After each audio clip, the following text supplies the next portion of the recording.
Kuva kuri uyu wa 29 gushika ku wa 31 Kigarama umwaka wa 2025 hatunganijwe igisabisho cyo gukengurukira Imana aho vyatangujwe n'inkuka y'imisa yabereye kuri Cathedrale Regina Mundi.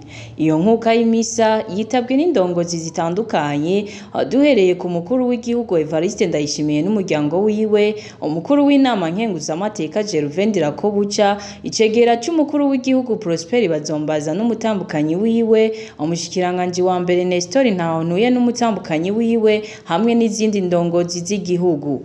Mu nkuka ya misa, Musenyeri Gervain Banshimiyubusa arongoye diocese nkuru ya Bujumbura yibukije ko ukwemera nyakwo ari ukwigenza nk'uko Yesu Kristo yigenjeje aha kw'isi mu kurangura amabwirizwa y'Imana. Yatumiriye abakristo kugendera urukundo bafatiye akarorero keza kuri Yesu.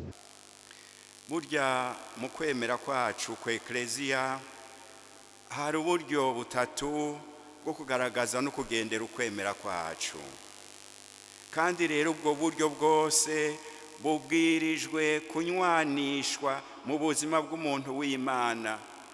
Kugira ngo umuntu abe umuntu w'Imana by'ukuri abwirizwa kunywanisha ubwo buryo butatu bwo kugaragaza no kubaho ukwemera kwiwe.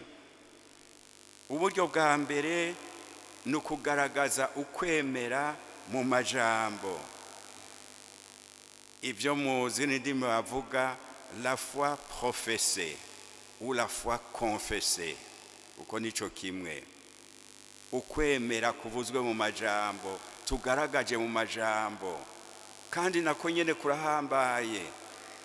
Nico gituma nk'iyo umuntu yataye ukwemera muri Ecclesia Katolika agatera kagere imbona nkubone ukwemera kwacu, kugira ngo yerekane ko yasubiye mu butungane bwa Ecclesia, bamusaba kwaje imbere akagaragaza ukwemera kwiwe mu majambo ashoboye kuvuga.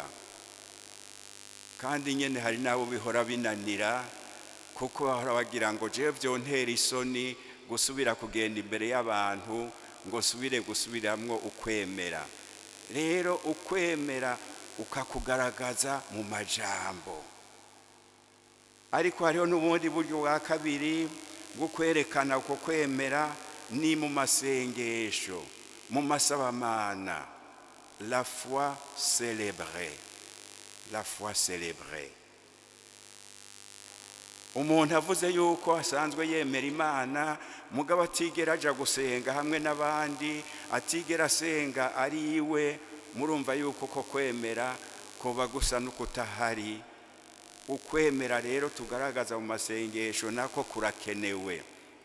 Akaba rero n'ukwemera gushingiwe intahe mu buzima bwa muntu, la foi vécue. Ivyo twerekana mu kugaragaza urukundo rwacu mu buzima bwacu bwa misi yose. Ubwo buryo rero ko ari butatu, la foi professée, la foi célébrée et la foi vécue, bubwirizwa kunywana mu buzima bwawe kugira ngo ushobore kuvuga kuri umuntu w'Imana, yamenye Imana, yavuye mu muzimagiza, asigaye agendera mu kuri.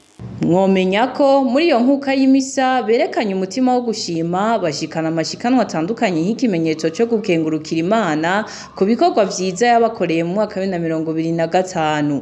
Kersi Daxine irishura, Radio Televiziyo Burundi Bwiza. Radio Televiziyo RTBB, nijwe giza, Burundi Bwiza.